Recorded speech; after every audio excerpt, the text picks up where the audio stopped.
poucas palavras. Um olhar sobre o mundo, a vida e a sociedade, à luz da Palavra de Deus, com Augusto Começamos Nicodemos. agora mais um programa Em Poucas Palavras e eu estou aqui com o pastor Augustus, pastor da Primeira Igreja Presbiteriana de Goiânia, o nosso comentarista, é aquele que sempre está disposto a responder às suas perguntas que são enviadas para o nosso e-mail. Pastor. Eu quero agradecer, como sempre, Natsan, a audiência dos nossos queridos irmãos, amigos, ouvintes, que nos prestigiam sempre, partilhando o programa, divulgando o que vem sendo dito aqui. A nossa oração é que Deus os abençoe e nós queríamos que vocês soubessem mesmo que o programa é feito com o objetivo de difundir a palavra de Deus, levar o evangelho bíblico a todos os rincões da nossa pátria e em outros lugares do mundo, né, onde o programa alcançar. Obrigado pela sua audiência, pedimos as suas orações.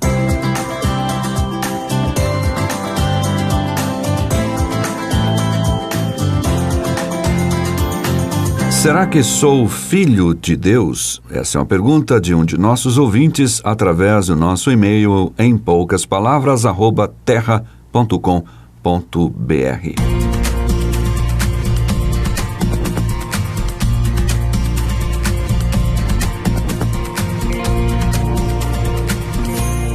Então essa é a pergunta para o pastor Augustus Nicodemos, que vem do A.F. Leite. Apenas essa é a identificação do nosso ouvinte, ainda mais por questões que ele expõe aqui. Ele diz assim: doença rara, ações sobrenaturais para que aconteça tudo de errado na vida, vejo o sobrenatural cooperando contra mim. Será que sou realmente um filho de Deus?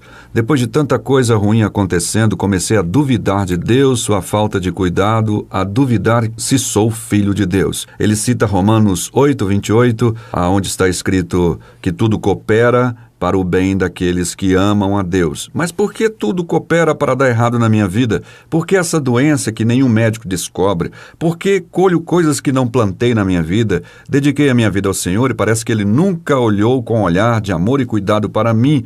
Vejo Ele agindo, cuidando, respondendo orações dos seus filhos.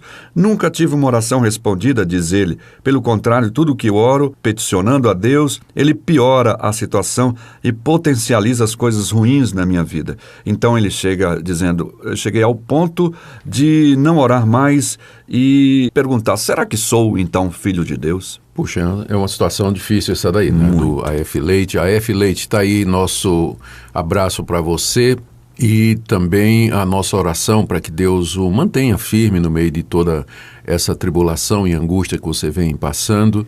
É claro que nossa palavra é para que você não desista e que você tenha uma compreensão diferente dessas coisas que você falou para nós aqui. E eu queria responder a sua indagação, mas eu acho que é mais um pedido de socorro até, Sim. né? Da seguinte maneira. Primeiro, eu vou começar com Romanos 8:28, que você cita aqui na sua pergunta. Romanos 8:28 diz assim, o apóstolo Paulo escreve dizendo, sabemos que todas as coisas cooperam para o bem daqueles que amam a Deus. Então, é uma afirmação muito conhecida, né, de muito consolo, né, para o nosso coração, porque ela diz que Deus está no controle de todas as coisas e faz com que elas cooperem ou trabalhem juntamente para o bem daqueles que amam a Deus. Então, olha que segurança maravilhosa, Nathan, né? Aquela pessoa que ama a Deus, ela pode estar segura de que Deus está governando as circunstâncias, os acontecimentos, os fatos para o nosso bem. Então, esse versículo, na verdade, é um versículo que nos dá muito conforto. É uma promessa de onde nós extraímos muito conforto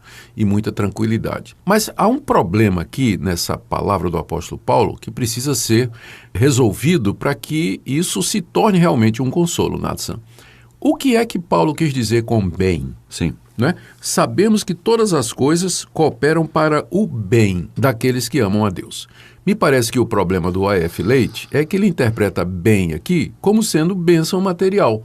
Prosperidade, solução para problemas da vida, alívio para necessidades imediatas. Mas será que é isso que o apóstolo Paulo disse? É isso que Deus promete? Que Deus faz com que todas as coisas cooperem para a prosperidade financeira, material, para a saúde, para a realização de sonhos materiais daqueles que o amam, eu acho que essa é uma interpretação errada, Natsan. Né? E a F, eu queria que você prestasse atenção nesse ponto aqui, porque uma vez que você não interpreta corretamente a Bíblia, o resultado é que você vai ler a realidade, você vai interpretar a realidade também de maneira errada.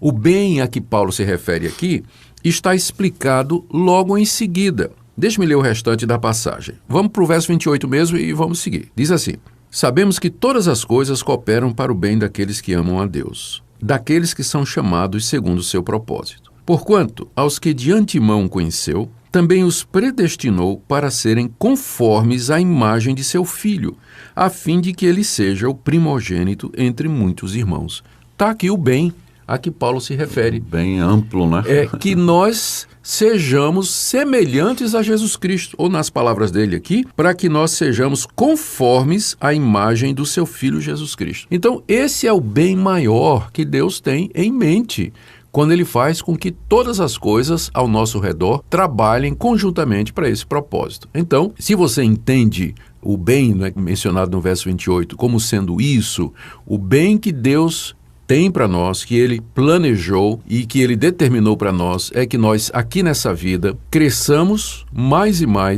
e sejamos mais e mais semelhantes à pessoa do seu Filho Jesus Cristo.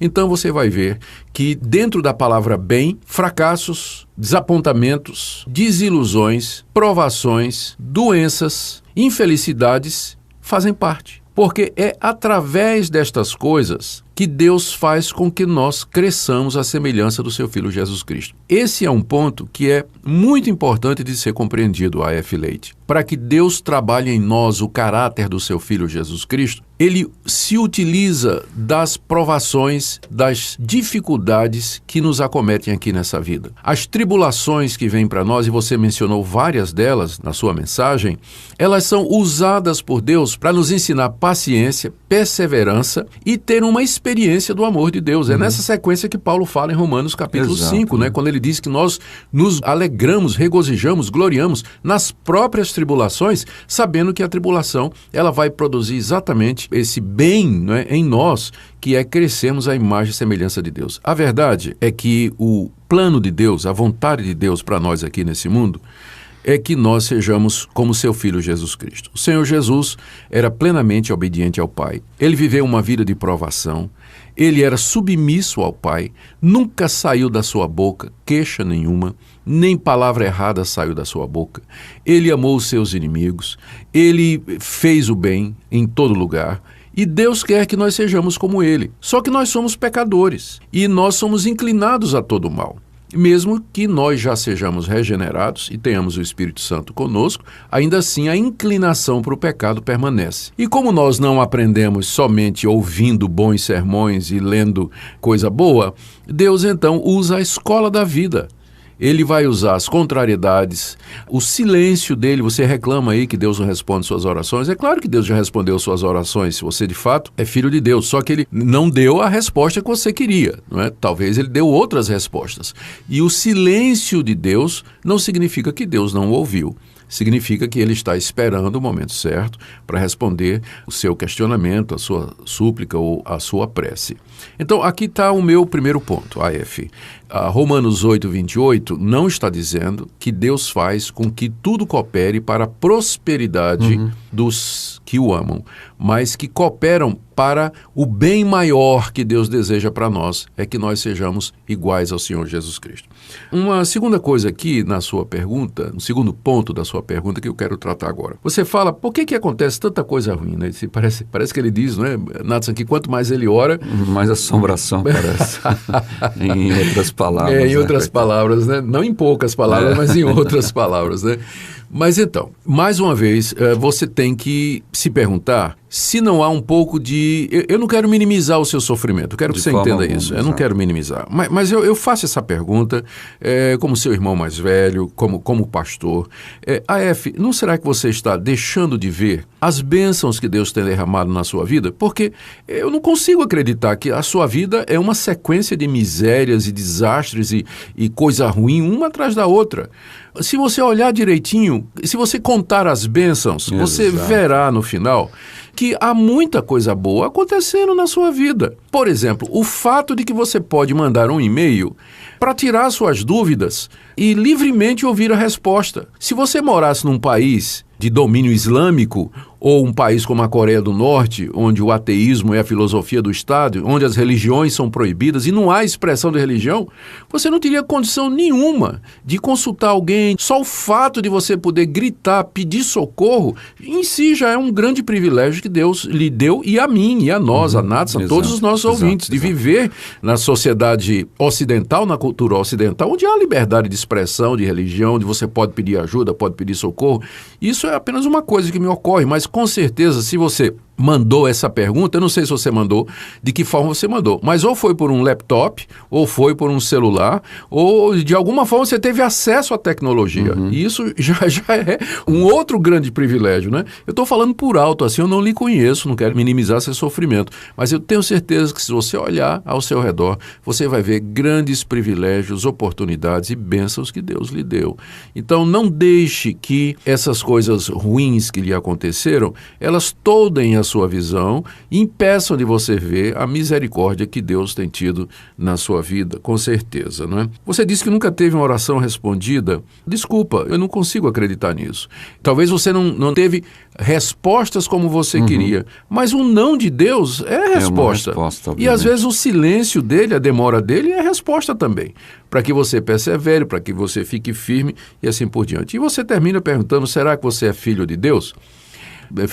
Essa é uma pergunta que nem em poucas palavras dá para responder, não é? Mas eu diria o seguinte: um filho de Deus, ser filho de Deus, não significa ter todas as orações respondidas, não significa nunca ter doença. Ser filho de Deus não significa nunca ter um problema, nunca ter uma contrariedade. Ser filho de Deus não significa que Deus sempre vai responder às suas orações do jeitinho que você quer. Então, você não pode responder essa pergunta, sou filho de Deus, com base naquelas coisas que você gostaria de ser e de ter, e elas não acontecem. Porque filhos de Deus como João Batista, o apóstolo Paulo, o próprio Senhor Jesus Cristo, passaram por provação, privados das coisas mais básicas dessa vida, sofreram e tiveram uma morte violenta e trágica, não é? Ora, se eles passaram por isso, quanto mais nós. Então, o que vai identificar você como filho de Deus é se você crê de todo o coração que Jesus é o Filho de Deus, que Ele morreu na cruz pelos seus pecados, e se você já tem esse perdão de pecados mediante a fé em Jesus Cristo. Ora, essa certeza, esse perdão de pecados, supera qualquer bênção material que você possa ter aqui nessa vida. Deus te abençoe, meu irmão. Deus te guie, Deus te guarde e te dê essa segurança e essa paz que você precisa nesse momento. Estou lendo em 2 Coríntios 11, 23 em diante, Paulo dizendo sobre sua vida, ele diz: em prisões, em açoites sem medida, em perigos de morte muitas vezes, 5 vezes recebi judeus, uma quarentena de açoites menos 1, fustigado com varas, apedrejado, em naufrágio 3 vezes, passou na voragem do mar, em jornadas, em perigos de rio, perigos salteadores, perigos entre gentios, perigo no deserto, no mar, entre falsos irmãos. O catálogo de sofrimentos aí é enorme. E era filho de Deus. Pois é. Sei que nosso tempo está chegando ao finalzinho. Antes de despedir, o pastor falou agora há pouco sobre contar as bênçãos.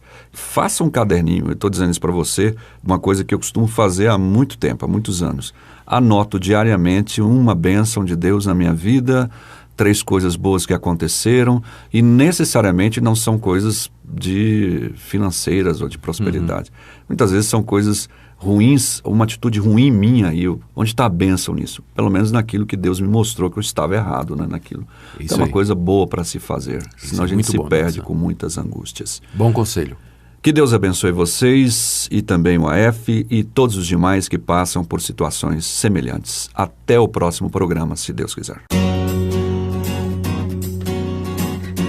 Em poucas palavras, um olhar sobre o mundo, a vida e a sociedade, à luz da Palavra de Deus. Apresentação, Natsan Matias. Comentário, Augustus Nicodemos. Um programa da Primeira Igreja Presbiteriana de Goiânia, Rua 68, esquina com 71, Centro. Visite o nosso site www.pipg.org.